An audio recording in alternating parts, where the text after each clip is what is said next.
ওসমান হাদিরা যেন যুগ যুগ ধরে এই দেশে মাটিতে বেঁচে থাকে, এরকম মানুষের জন্য প্রচন্ড তৃষ্ণা এবং পিপাসা সমাজে আছে। কেউ তাদেরকে উদ্ধারে এগিয়ে আসবে, নেতৃত্ব দিবে, জীবন বাজি রাখবে। অনেক তরুণী তো আমাদের আছে।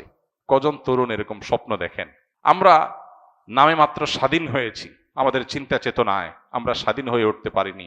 আমাদের এই সমাজটাতে যে অনাচার, অনিয়ম, আধিপত্যবাদের কাছে গোলামি করা, মাথা নত করা, এই জিনিসটা আমাদের দেশে দীর্ঘদিন থেকে হচ্ছে। আমাদের এখানে এখনো কান পাতলে চতুর্দিকে প্রতিটা ওয়াল থেকে মাজলুম মানুষদের কান্নার আওয়াজ শুনতে পাই আমরা। ইসলাম আমাদেরকে সবসময় সৎ কাজের আদেশ এবং অসৎ কাজে বাধা প্রদান করার কথা বলে, অন্যায় অনাচারের বিরুদ্ধে অবস্থান নিতে বলে।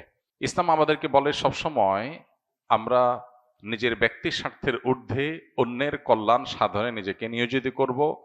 ইসলাম আমাদেরকে বলে আল্লাহর রাহে নিজের জীবনকে নজরানা হিসাবে পেশ করার জন্য স্বপ্ন আমরা লালন করব।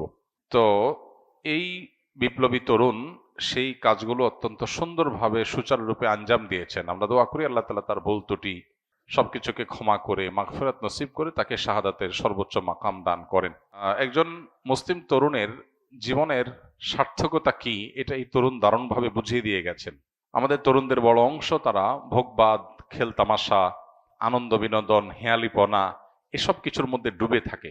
পশ্চিমারা আমাদের ধার, আমাদের স্পিরিট, আমাদের গতি, আমাদের পাওয়ার, আমাদের ইমানের শক্তি, এগুলো সবগুলোকে তারা ভোঁতা করে দেওয়ার পরিকল্পনা হাতে নিয়েছে। আমাদেরকে নারীতে, মাদকে, বিভিন্ন বিষয়ে তারা আসক্ত করে ফেলেছে এবং এই ভোগের মধ্যে জীবনযাপন করাটাই বা ক্যারিয়ার বা নিজের গণ্ডির সীমাবদ্ধ চিন্তার মধ্যে আবদ্ধ থাকাটাকেই জীবনের লক্ষ্য হিসাবে যেন আমরা বেশিরভাগ তরুণরা আমরা বানিয়ে নিয়েছি। তো এই গণ্ডি ভাঙতে পারা, ভয়কে জয় করতে পারা, মৃত্যুকে ওয়েলকাম করতে পারা, মৃত্যুর জন্য অপেক্ষা করতে পারা, এটা ইমানদারের চরিত্র। ওসমান হাদি তিনি যদি ইমানদার না হতেন, তিনি যদি মাদ্রাসা পড়ুয়া না হতেন, তিনি যদি তা মুসলমান পরিবারের আলেম পরিবারের সন্তান না হতেন, তার ভিতরে যদি দ্বীনি চেতনা না থাকতো, তিনি হয়তো তথাকথিত বিপ্লবী হতে পারতেন, কিন্তু মৃত্যুকে এতটা হাসি মুখে আলিঙ্গন করার এই শিক্ষা কোরআন হাদিস ছাড়ার কোথাও থেকে পাওয়ার কোনো সুযোগ নাই। অতএব আমাদের প্রত্যেকটা যুবক কিভাবে তিনি ন্যায়নিষ্ঠ হবেন, কিভাবে তিনি দেশের মানুষকে, মুসলিম মিল্লাতকে অন্যায়ের হাত থেকে রক্ষা করবেন, আধিপত্যবাদের বিরুদ্ধে কিভাবে তিনি লড়ে যাবেন এবং ব্যক্তি স্বার্থ চিন্তা করবেন না, ফ্যামিলি স্বার্থ চিন্তা করবেন না, এগুলোর ঊর্ধ্বে উঠবেন, আল্লাহর উপরে ভরসা রাখবেন, আল্লাহর সঙ্গে সাক্ষাতের প্রত্যাশা করবেন, সেই ন্যায়নিষ্ঠ হওয়ার, অন্যায়ের বিরুদ্ধে প্রতিবাদী হওয়ার, অসৎ কাজে বাধা প্রদান করার শিক্ষা ওসমান হাদি আমাদেরকে দিয়ে গেছেন। আলহামদুলিল্লাহ, আমরা দোয়া করি আল্লাহ তাআলা তার শিক্ষা আমাদের জীবনে ধারণ করার তৌফিক দান করুন এবং আমাদের সবাইকে তার যে ভালো গুণগুলো আছে সেগুলো অর্জন করার। তার মতো আরো অনেক তরুণরা আমরা নিকট অতীতে দেখেছি, তারা দারুণভাবে নিজের কাজটা করে যেতে পেরেছেন, আদর্শ স্থাপন করতে পেরেছেন। আমরা তাদের সবার জন্য দোয়া করি এবং তার শোকসন্ত পরিবারকে আল্লাহ তাআলা সান্ত্বনা নসিব করুন এবং তার আদর্শ যেন হারিয়ে না যায়। ওসমান হাদিরা যেন যুগ যুগ ধরে এই দেশে মাটিতে বেঁচে থাকে। এদেশে মানুষের বড় বেশি তৃষ্ণা, বড় বেশি পিপাসা। কেউ তাদেরকে উদ্ধারে এগিয়ে আসবে, নেতৃত্ব দিবে, জীবন বাজি রাখবে। অনেক তরুণী তো আমাদের আছে। কজন তরুণ এরকম স্বপ্ন দেখেন? কজন তরুণ এই সীমাবদ্ধ চিন্তার ঊর্ধ্বে উঠেন? ওসমান হাদি বলেছেন তার বাবা তাকে উদ্বুদ্ধ করেছেন, তার বাবা তাকে উৎসাহিত করেছেন, তার বাবা তাকে জেনারেল শিক্ষায় যেতে বলেছেন, অনুমোদন দিয়েছেন এই শর্তে যে তুমি অন্যায়ের বিরুদ্ধে লড়াকু সৈনিক হবে। তার পরিবার থেকে তিনি পরিপূর্ণ সাপোর্ট পেয়েছেন। তো কয়টা পরিবার এরকম আছে, কয়টা মা বাবা এরকম আছে যে বাবা তুমি কেরিয়ার গড়ে অনেক টাকা পয়সা কামাই করবা, অনেক বড় পদ চেয়ারে যাবা, আর আমরা ভোগবাদে ভিতরে থাকবো, আমরা সেগুলো ভোগ করব, ভাবসাব হবে, সামাজিক অবস্থান হবে, এগুলো আমাদের টার্গেট না। আমাদের টার্গেট তুমি মানুষ হও, ইমানদার হও, আল্লাহ ভীরু হও, আল্লাহ ছাড়া কাউকে পরোয়াকারী হইও না, সমাজটাকে পরিবর্তনের জন্য চেষ্টাটা করো। ইমানদারের সার্থকতা হলো সমাজ পরিবর্তন করার চেষ্টা যদি সে করে, চেষ্টা করতে না পারলেও আল্লাহর কাছে সব পরিপূর্ণভাবে পেয়ে যাবে।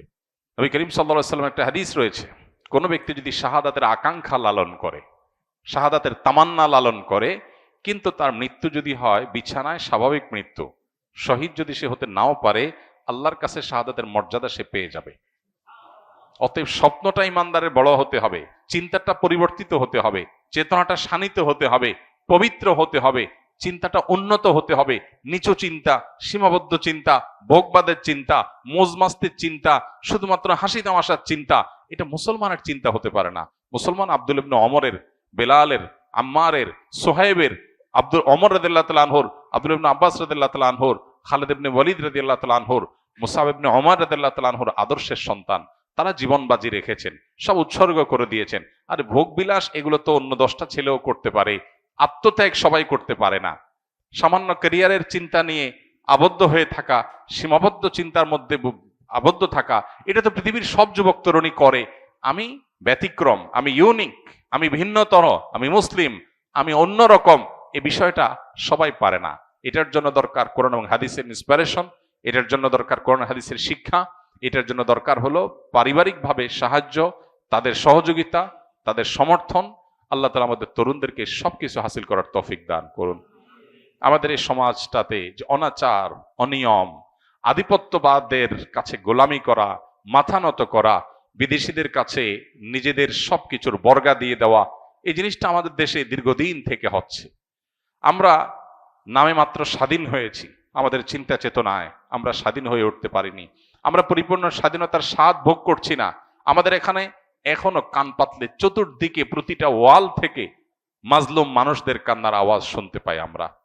আমাদের এখানে এখনো ন্যায় বিচার প্রতিষ্ঠা হয় নাই। আমাদের এখানে অন্যায় করে এখনো মানুষ পার পেয়ে যায়। এগুলো থেকে উদ্ধার করে একটা সুন্দর সমাজ বিনির্মাণ হবে, অন্যায়ের বিরুদ্ধে মাথা ছাড়া দিয়ে মাথা উঁচু করে কথা বলবে, এরকম মানুষের জন্য প্রচন্ড তৃষ্ণা এবং পিপাসা সমাজে আছে। দরকার কিছু তরুণের, দরকার কিছু যুবকের। আল্লাহ তাআলা শরীফ ওসমান হাদির মতো কিছু যুবক আমাদেরকে তৈরি করে দিন। তার যে সাহসিকতা, মৃত্যুকে উপেক্ষা করার, মৃত্যুর ভয়কে জয় করার, ভয় পাওয়ার যে সংস্কৃতি আমাদের দেশে আছে, বাবা ভয় পায়, মা ভয় পায়, স্বামী স্ত্রী ভয় পায়, নিজে ভয় পায়, সবাই ভয় পায়, ক্যারিয়ারের ভয়, ব্যবসা নষ্ট হয়ে যাওয়ার ভয়, চাকুরির ভয়, এই ভয়কে জয় করার জন্য কলিজা লাগে। আল্লাহ তাআলা সেই কলিজা, সেই সাহসিকতা, সেই ইমানের শক্তি আমাদের সবাইকে নসিব করুন।